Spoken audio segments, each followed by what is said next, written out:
Ang bibingka ay isang kakaning bigas na pangkaraniwang makikita at mabibili sa kahabaan ng daan patungo sa simbahan tuwing sasapit ang Kapaskuhan. Mabibili ito sa mga maliliit na pundahan kasama ang puto bongbong at suman sa lihiya. Pinagsama-samang arinang bigas, gata ng niyog, asukal, asin, mantikilya at pampaalsa upang makagawa ng galapong. Isasalang sa pugon at paiibabawan ng keso at itlog na pula. Isinisilbi ng may kinayod ng niyog at mainit na tsaa. Ang mga sangkap na ating gagamitin sa pagluluto: harinang bigas, gata ng niyog, asukal, itlog, mantikilya, itlog na pula, keso, kinayod na niyog, pampaalsa, dahon ng saging,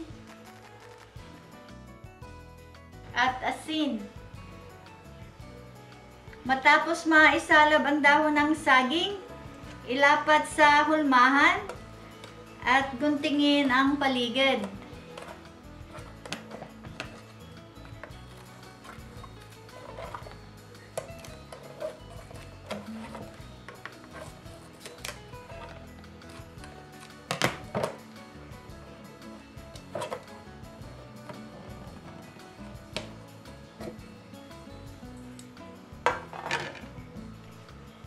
Ilagay sa isang malalim na mangkok ang tinunaw na mantikilya.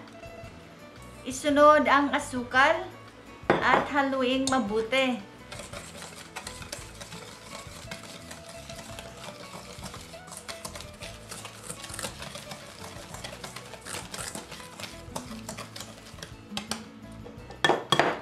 Isunod ang itlog. 4 na itlog ang ating kailangan para sa dami ng ating sangkap.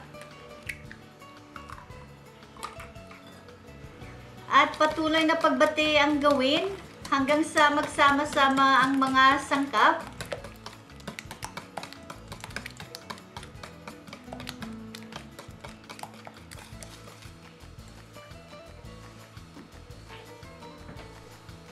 Ihulog ang asin sa arinang bigas at ang pampaalsa.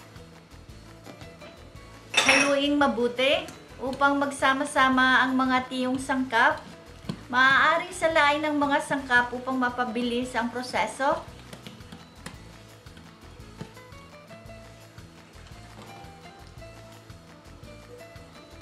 Ibuhos ng dahan-dahan ang basang sangkap at patuloy na paghalo ang gawin. Maaaring gumamit ng dekoryanting pambati.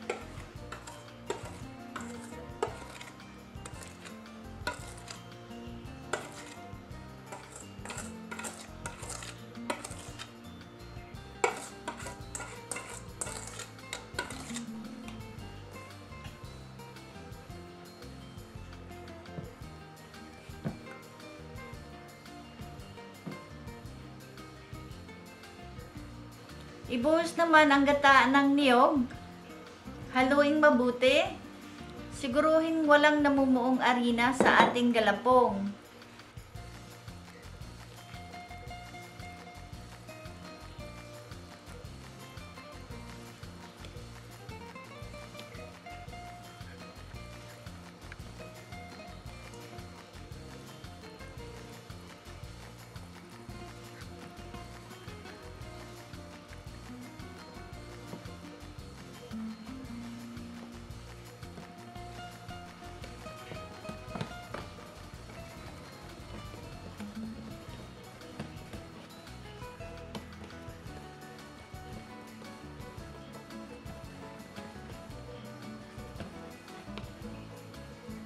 Matapos mahalo at matunaw ang lahat ng tiyong sangkap, lagyan ng bawat hulmahan na nilatagan ng dahon ng saging.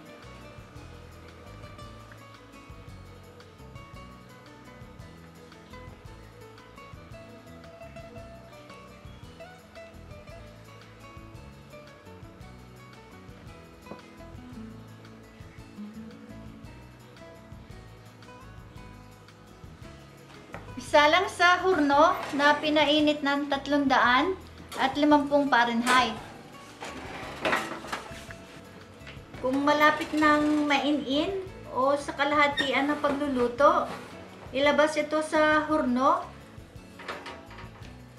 Paibabawan ng ginayat na keso at itlog na maalat.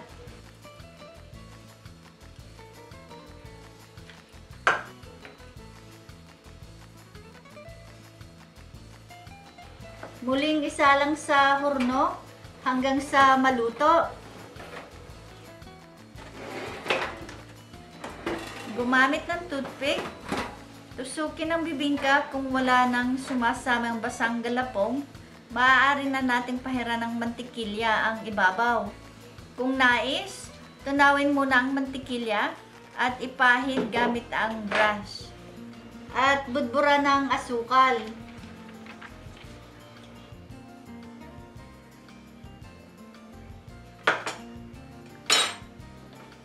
Isalang muli sa pugon hanggang sa pumula ang ibabaw. Hanguin ang bibingka sa pugon at ihain ng may kasamang tinudkod na niyog.